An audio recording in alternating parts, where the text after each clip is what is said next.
Something significant changed in the way the New Zealand government processes your benefit and pension decisions, and it happened this week. If you are receiving NZ Super, Jobseeker Support, Sole Parent Support, or any form of government assistance through work and income, you need to understand what has shifted, what is coming next, and critically, what is not true. Because there is a lot of misinformation circulating right now about July 2026 WINZ changes, and some of it could genuinely mislead you. I'm David, and you're watching New Zealand Pension Plan, the channel where we break down NZ Super, government support programs, and important updates that could affect your finances so you can make informed decisions and make sure you're receiving every entitlement you may qualify for. Today's update is one I want you to watch from start to finish. We are covering the real July 1st change, what it actually means for your payments and your decisions, the full timeline of every significant WINZ and MSD change coming in the months ahead, the hidden traps that are already catching NZ Super recipients by surprise, and we are going to go through the rumors, the claims circulating on social media and in comment sections, and we are going to tell you, one by one, what is verified, what is false, and what you actually need to do. Stay with me because the information coming up in the next few minutes could directly affect how you manage your finances between now and April 2027 and beyond. Let's start with the change that is actually happening right now. From the 1st of July 2026, this week, a new law came into force in New Zealand that changes how the Ministry of Social Development, which is the government agency that runs work and income, makes certain decisions about your benefits and payments.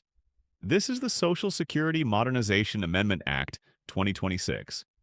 It passed through Parliament in late May under urgency, and it means that from this week, MSD is now legally able to expand its use of automated decision-making across more of the processes it runs every single day. Now, before anything else, I want to be very clear with you because this is where a lot of the confusion and misinformation has come from. This change does not cut your NZ Super. It does not reduce your job seeker support. It does not change who is eligible for what. Those are the facts confirmed by the Ministry of Social Development itself. What this change does is allow the government's computer systems to make more routine, rules-based decisions automatically, without a human case manager sitting down and processing each one manually. Think of things like automatically re-granting your job seeker support when all your criteria are already confirmed in the system, or processing certain payment adjustments without needing a staff member to key everything in by hand. MSD processes millions of decisions every year, and Social Development Minister Louise Upston said the goal is to reduce delays, reduce errors, and free up case managers to spend more time actually supporting clients, helping people into work, and making sure they are getting the right support. MSD has confirmed one thing very clearly. This does not involve generative artificial intelligence. It is not ChatGPT making decisions about your pension. It is not a robot reading your file with no human oversight. The system that is being expanded is a rules-based system, one that follows a fixed set of criteria and applies them to the information already held on file. Where human judgment is required, humans remain involved. In a moment, I want to come back to the concerns that critics have raised about this change, because there are legitimate questions being asked, and you deserve to hear both sides. But first, let me tell you what this actually means for you personally, because your rights have not changed. If an automated decision is made about your benefit or payment, and you believe that decision is wrong, you have the right to request a review. That right exists and remains protected. But, and this is important, you need to actively request it. The system will not automatically flag a problem for you. If something looks wrong in your MyMSD account, if a payment is not what you expected, if a letter arrives and something does not add up, you need to act. Contact Work and Income directly. Ask for an explanation of the decision. If you are not satisfied, ask for a formal review. You can also contact community law centers or Citizens Advice Bureau for free assistance. These rights are yours and they do not go away under this new law. The reason I say this now is that Labour MP Helen White raised a concern during the parliamentary debate that I think is worth passing on to you. She noted that the Regulatory Impact Statement, the document that is supposed to explain the problem this law is solving, had a redacted section. That means a key part of the reasoning was not made public. That is not a reason to panic, but it is a reason to stay alert and to know your rights going forward. Keep watching, because I want to go through the full timeline of what is coming, including the changes that will have a much more direct financial impact on your household than anything happening in July. Now, I want to talk about what has already happened, because some of the most financially significant changes of 2026 are ones that came into effect back in April, and if you have not yet checked whether you are receiving the correct amounts, you could be leaving money on the table.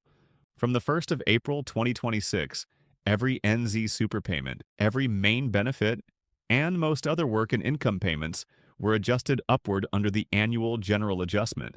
This is the review that happens every year on the 1st of April, and it is the mechanism that keeps your payments aligned with economic conditions. Here is what the current NZ super rates look like, effective from the 1st of April 2026 through to the 31st of March 2027. These are after-tax amounts at the standard M tax code. If you are single and living alone, you are now receiving $1,110.30 per fortnight. That is an increase of $33.46 from the previous rate.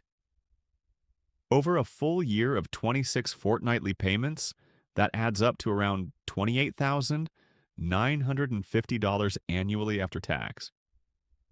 If you are single and sharing accommodation, meaning you live with another adult who is not your partner, your fortnightly rate is $1,024.90.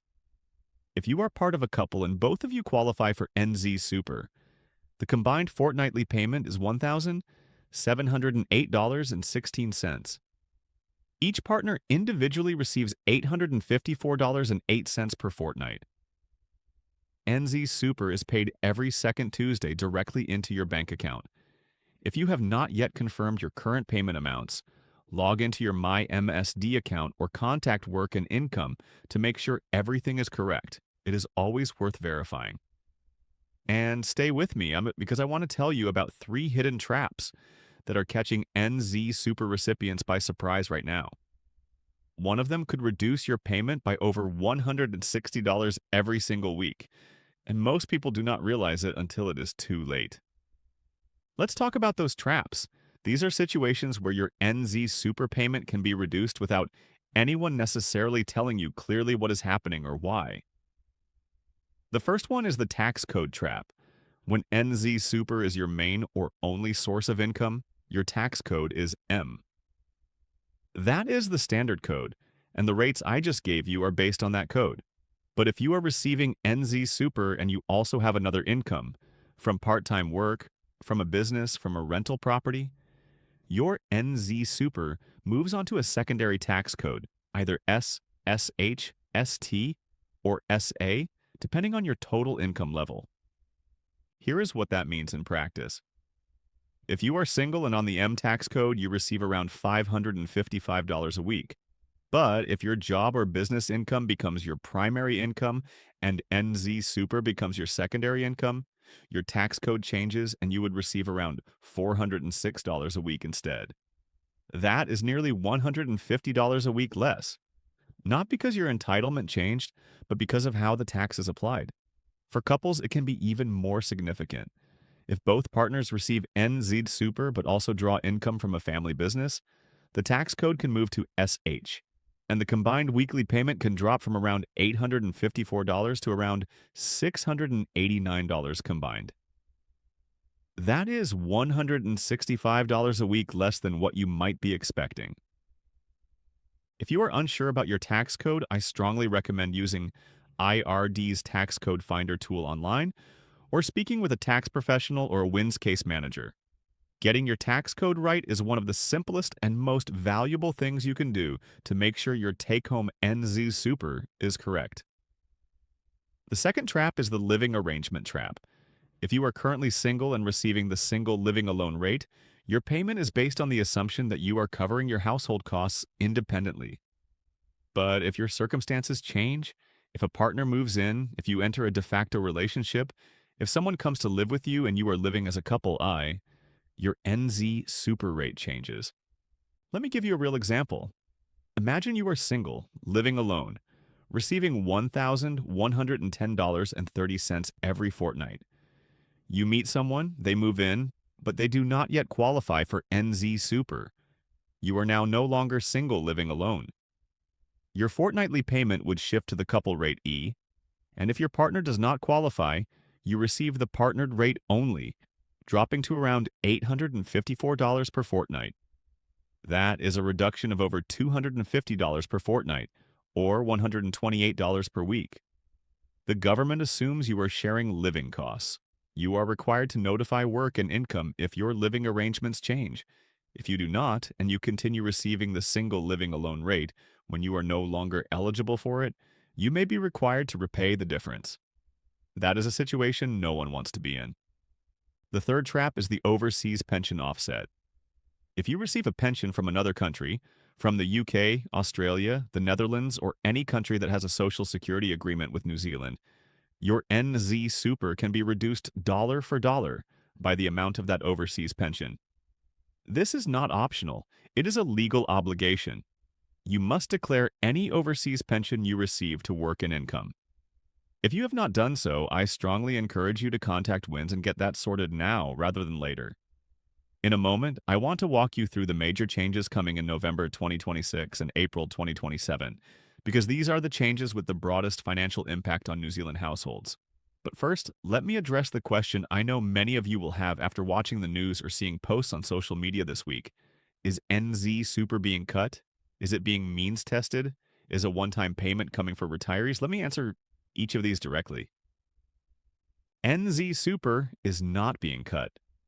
There is no confirmed government policy to reduce NZ Super payments, to introduce income or asset testing, or to change the universal eligibility of NZ Super in 2026. As of today, the 27th of June 2026, no such announcement has been made by the New Zealand government. NZ Super rates went up in April. They will go up again next April. The system for indexing NZ Super to average wage growth is intact. I want to be direct with you. Content circulating online that says NZ Super is being means tested this year is false. It has no verified official source. Always check workandincome.guyit.nz for the facts. What about a special one-time cost of living payment of $850 for retirees? I have seen this claim in comment sections and shared widely in groups. I went to every official source, MSD, WINZ, IRD, beehive.gov.t.nzii, and there is no confirmed announcement of an $850 one-time payment for NZ Super recipients in 2026. No such payment exists in Budget 2026. No such payment has been announced by the minister. The winter energy payment remains in place as a seasonal support for eligible recipients, but the $850 figure appears to have no official basis whatsoever. Do not change your financial plans based on that claim. Keep watching, because I am now going to go through the changes that are real, that are verified, and that will have a genuine financial impact on thousands of New Zealand households. These are the ones you actually need to know about. The most significant confirmed change affecting younger members of your family, or indeed anyone aged 18 or 19 who may be receiving Jobseeker Support, is coming on the 2nd of November 2026. From that date, any 18 or 19-year-old who applies for Jobseeker Support or the equivalent emergency benefit will need to pass what is called a Parental Assistance Test.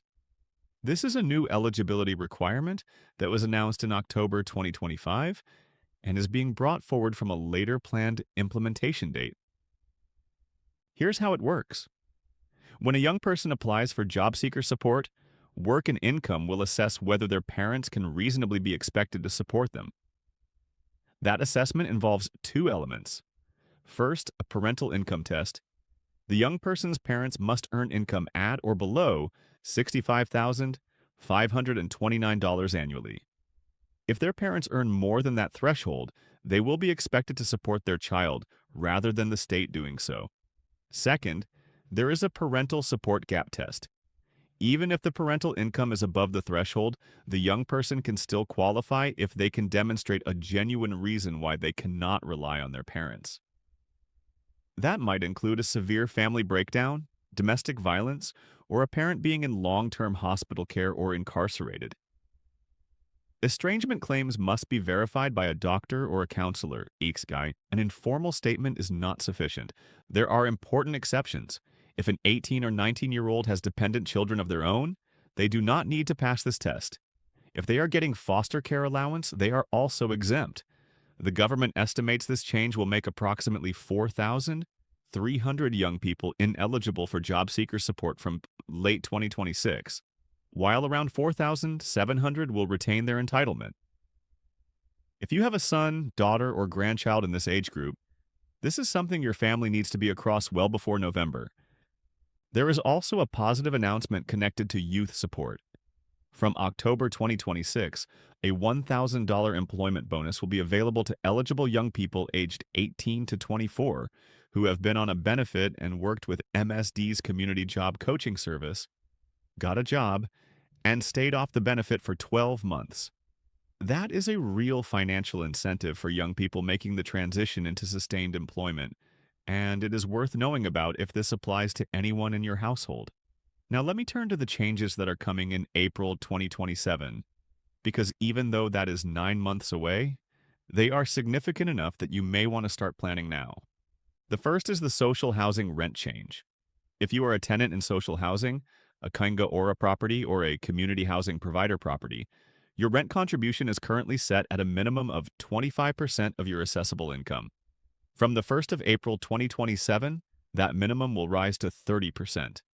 That change will be phased in over 12 months, applied at each tenant's annual review or their next change of circumstances, whichever comes first. What does that mean in practice?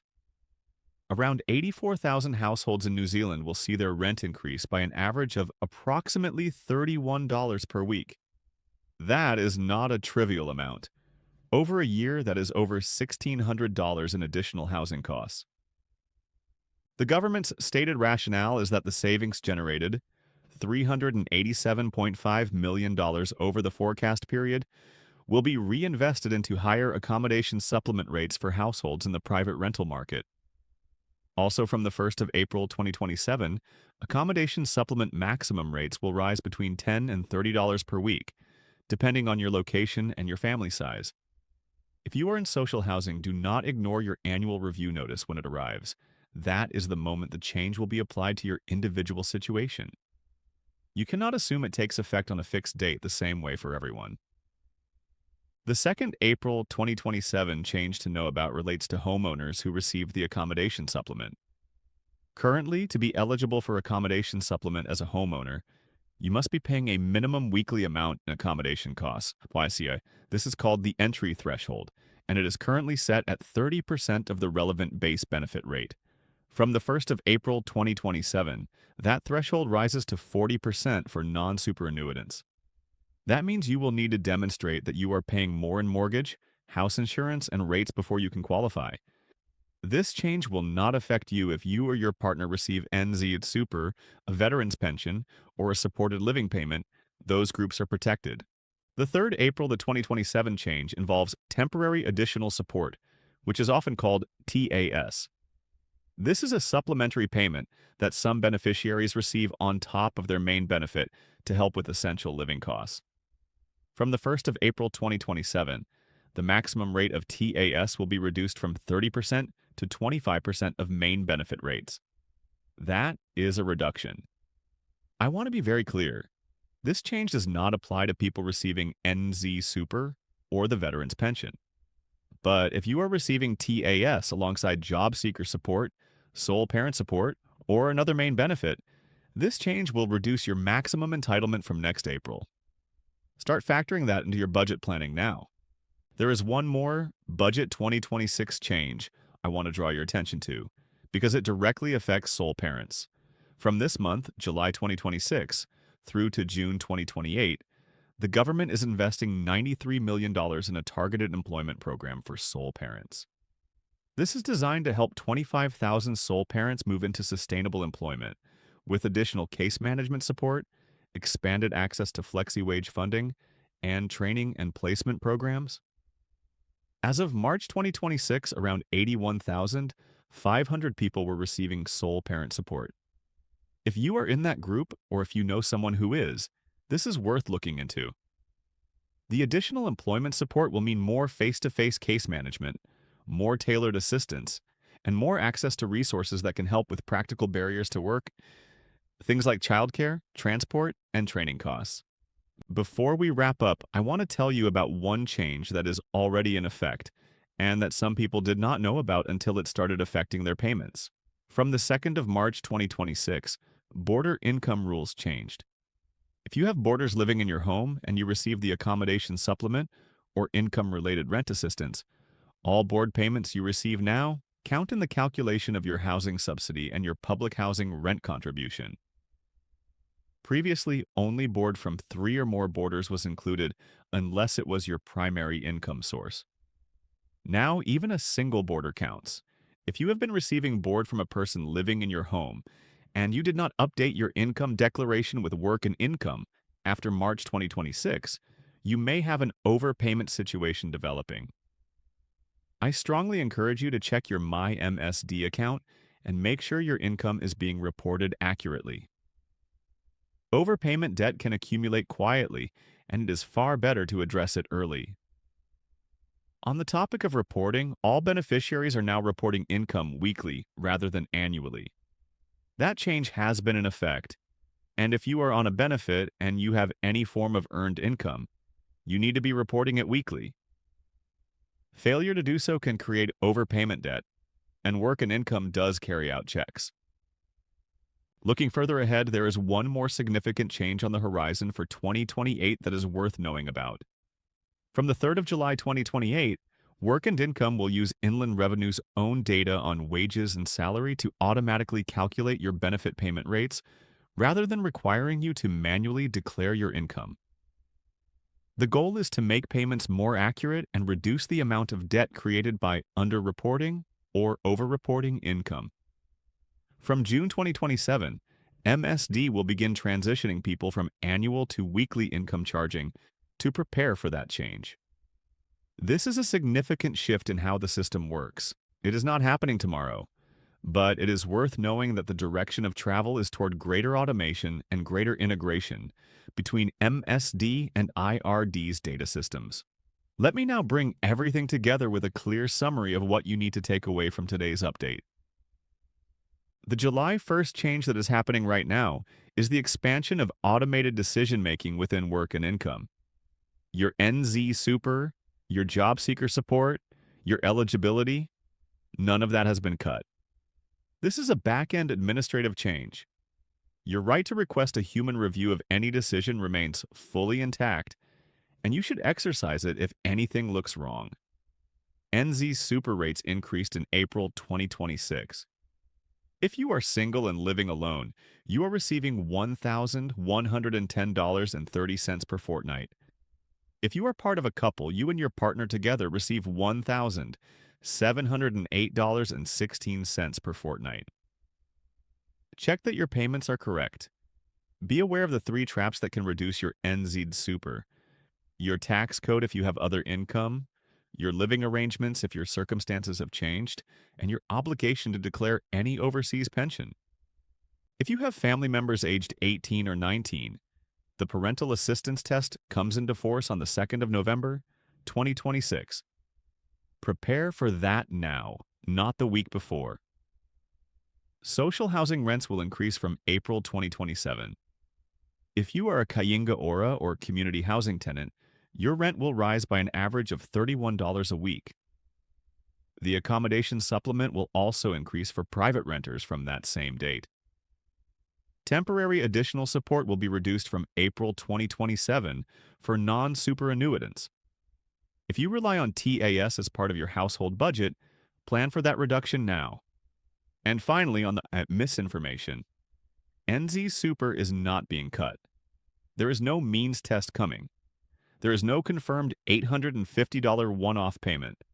Social housing rents are not going up this month. The July 1st change is not a crackdown on benefits. Always verify what you read at work and income.gov, t.nzs, before you change how you live or what you plan for. The most powerful thing you can do right now is log into My MSD.